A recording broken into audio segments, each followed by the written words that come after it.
ഗുരു പരമ്പരയ്ക്ക് പ്രണാമം. ആരാധ്യയായ അധ്യക്ഷ, വേദിയിലും സദസ്സിലുമായി ഉപവിഷ്ടരായ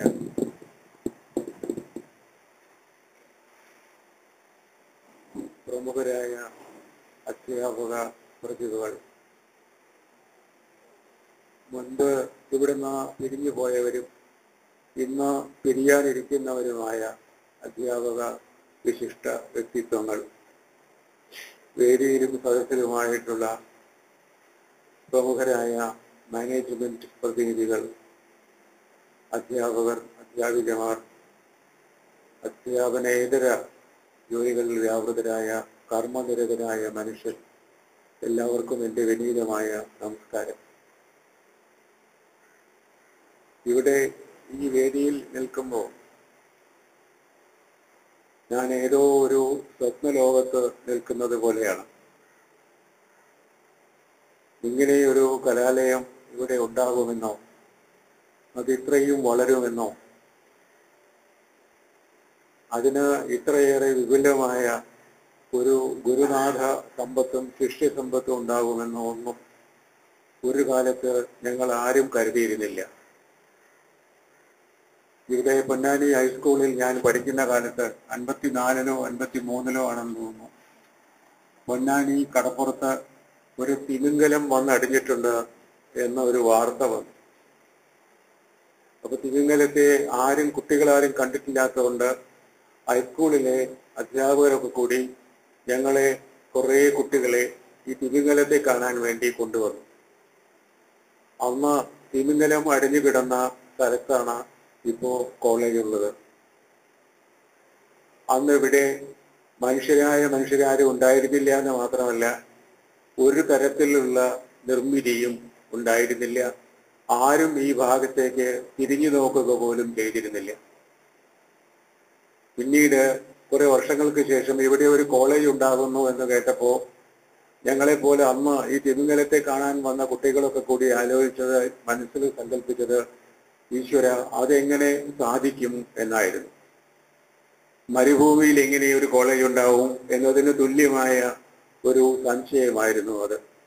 പക്ഷേ മരുഭൂമിയിൽ ഒരു കോളേജ് ഉണ്ടായി എന്ന് മാത്രമല്ല, അത് വളരെ വേഗം വളർന്ന് വലുതാവുകയും അന്യത ഒരു കലാലയത്തിലും പഠിക്കാനിടയില്ലാതിരുന്ന അനേകായിരങ്ങൾക്ക് വിജ്ഞാനവും ബിരുദവും ബിരുദാനന്തര ബിരുദവും നൽകാൻ ഇടയാവുകയും ചെയ്തു എന്നുള്ളത് ഈ പ്രദേശത്തിന്റെ ഒരു പുണ്യമാണ്. ഇത് ഒരു ചെറിയ കാര്യമാണോ എന്ന് കരുതരുത്. കാരണം ആ കാലത്ത് പൊന്നാനിയിൽ എന്നല്ല, ചുറ്റുപ്രദേശത്ത് എവിടെയും ഒരു കോളേജ് ഉണ്ടായിരുന്നില്ല.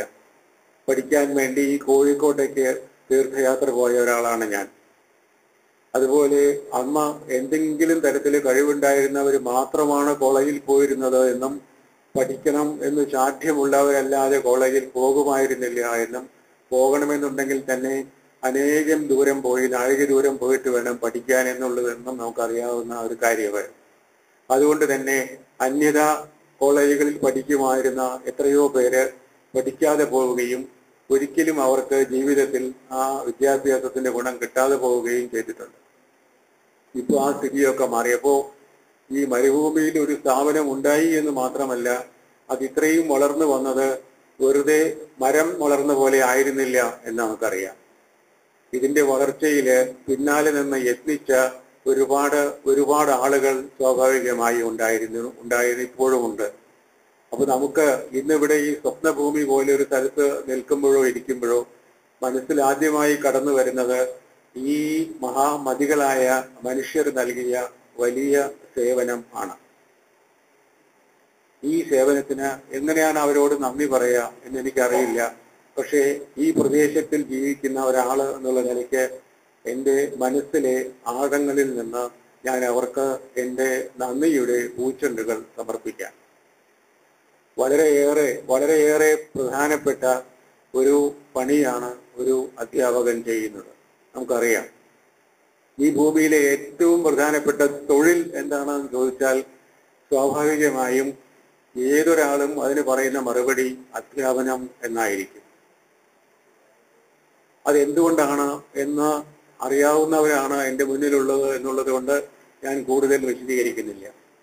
പക്ഷെ ഏതായാലും ഈ ജീവിതത്തിൽ ഒരുപാട് തൊഴിലുകൾ ചെയ്തിട്ടും ഒരിക്കലും ഒരു അധ്യാപകനാവാൻ കഴിയാതെ പോയ ഒരാൾ എന്നുള്ള നിലയ്ക്ക് ഒരു നഷ്ടബോധത്തോടു കൂടി എനിക്ക് ഇപ്പോൾ ഓർക്കാനുള്ളത് എൻ്റെ അധ്യാപകർ എന്നെ നയിച്ച വഴികളെ കുറിച്ചാണ്. വളരെ വിശേഷപ്പെട്ട വഴികളായിരുന്നു അത്. നേരത്തെ ഇവിടെ സ്വാഗത പ്രാസംഗികനും അധ്യക്ഷനെയും ഒക്കെ പറയുകയുണ്ടായി ഞാൻ ഏതാണ്ടൊക്കെ വലിയ കാര്യങ്ങൾ ചെയ്തു എന്ന്. ഒരു വലിയ കാര്യവും സത്യത്തിൽ ഞാൻ ചെയ്തിട്ടില്ല. ചെയ്തതൊക്കെ ആരാണെന്ന് ചോദിച്ചാൽ എൻ്റെ ഗുരുനാഥന്മാരാണ്. എനിക്ക് എന്തെങ്കിലും അല്പം ഉയരം ഉണ്ടെങ്കിൽ അത് അവര് എന്നെ അവരുടെ ചുമലിൽ കയറ്റിയിരുത്തി പൊക്കി വെച്ചിരിക്കുന്നത് കൊണ്ടാണ് എന്നുള്ളതാണ് നേരെ. അവരുടെ ചുമലിലുള്ള എൻ്റെ ഇരിപ്പ് മാറിയാൽ ഞാൻ വളരെ താഴെയാവും കിടപ്പ് എന്നുള്ളതും വളരെ തീർച്ചയായിട്ടുള്ള ഒരു കാര്യമാണ്. മണ്ണായി പിറക്കുന്ന മനുഷ്യരെ ചവിട്ടി കുഴച്ച് ഉരുവപ്പെടുത്തി പാകമാക്കി അതുകൊണ്ട് കുറെ പാത്രങ്ങൾ ഉണ്ടാക്കി അത് ചൂളക്കി വെച്ച് ചുട്ടെടുത്തിട്ട് അതിൽ എന്തെങ്കിലുമൊക്കെ വെച്ച് വിളമ്പാനോ കഴിക്കാനോ ഉള്ള രൂപം ഉണ്ടാക്കിയെടുക്കുന്നത് മാഷന്മാരാണ്, ഗുരുനാഥന്മാരാണ്. അതുകൊണ്ട് ഈ ഭൂമിയിൽ ഗുരു എന്നൊന്നില്ല എങ്കിൽ എന്താകും ഇവിടുത്തെ അവസ്ഥ എന്ന് ചോദിച്ചാൽ മൃഗങ്ങളുടെ അവസ്ഥയായിരിക്കും മനുഷ്യർക്ക് എന്നുള്ളത് തീർച്ചപ്പെട്ട ഒരു കാര്യമാണ്.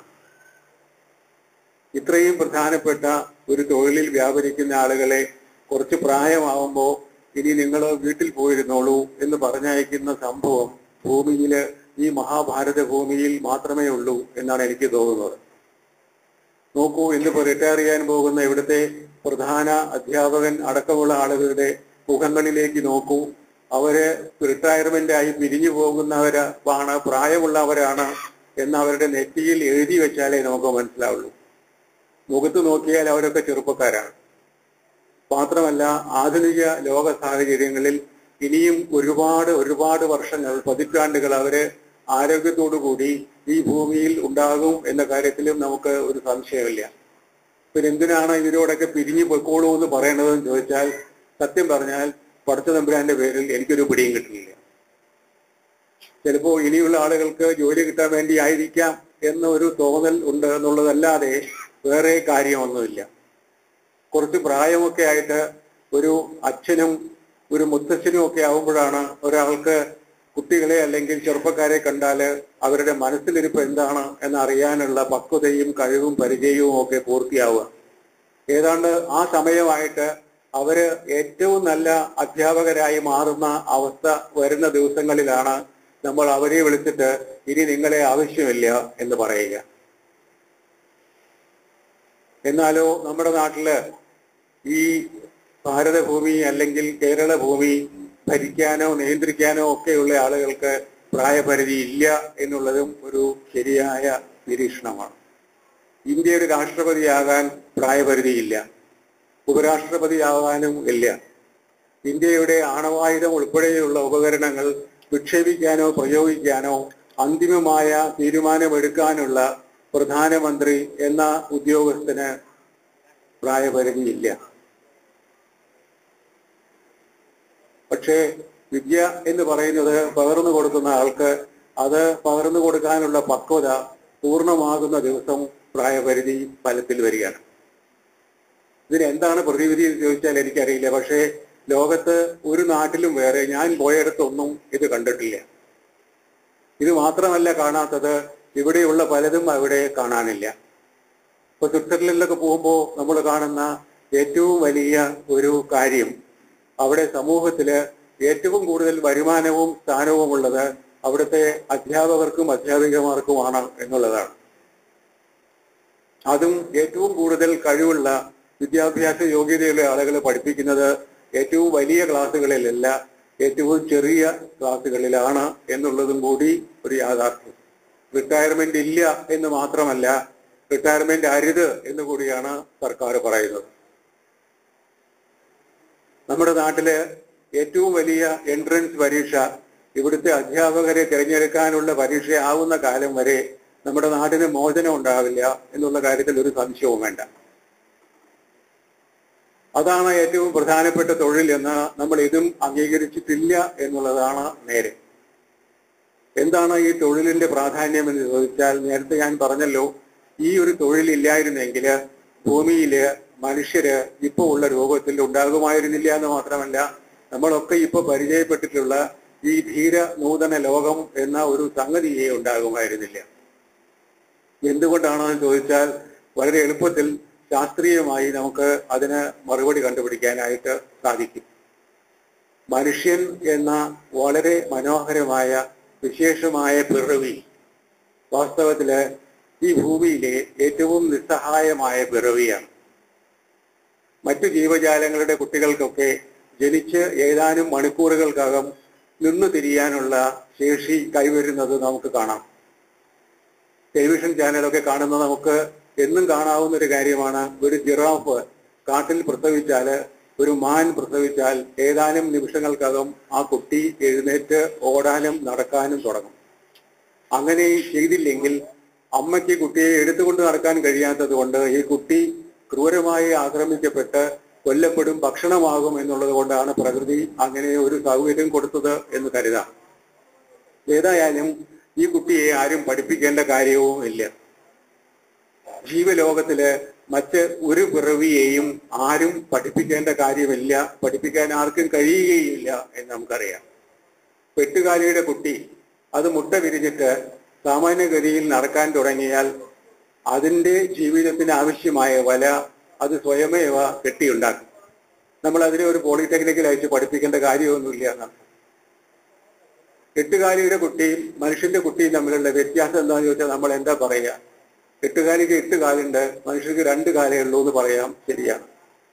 എട്ടുകാലിയുടെ കുട്ടി നന്നേ ചെറുതാണ്, മനുഷ്യന്റെ കുട്ടി കുറെ കൂടി വലുതാണ് എന്ന് പറയുന്നതും ശരിയാണ്. എട്ടുകാലിയുടെ കുട്ടിയെ കാണാൻ യാതൊരു ഭംഗിയില്ല, മനുഷ്യന്റെ കുട്ടിയെ കാണാൻ നല്ല ചന്തമുണ്ട് എന്ന് പറയുന്നതും ശരിയാണ്. പക്ഷെ പ്രധാനപ്പെട്ട വ്യത്യാസം അതല്ല, ഇതാണ്. എട്ടുകാലിയുടെ കുട്ടി സ്വയമേവ അതിന് ഉപജീവനത്തിന് ആവശ്യമായ വല കെട്ടും. മനുഷ്യന്റെ കുട്ടിക്ക് അങ്ങനെ ഒരു വല കെട്ടാൻ ജന്മനാ അറിവില്ല, ഒരു വലയും കെട്ടാനുള്ള അറിവില്ല. കൂരിയാറ്റ കിളി കൂടുണ്ടാക്കുന്ന കണ്ടിട്ടില്ലേ നമ്മള്? എത്ര സങ്കീർണമായ ഒരു കൂടാണത്. ആ കൂടിന്റെ രൂപകൽപ്പന നമ്മൾ ഡിജിറ്റലൈസ് ചെയ്ത് കമ്പ്യൂട്ടറിൽ സ്റ്റോർ ചെയ്യുകയാണെങ്കിൽ ഏതാനും GB മെമ്മറി വേണം എന്നാണ് പറയുന്നത്. അത്രയും സങ്കീർണമാണ് അതിന്റെ രൂപകൽപ്പന.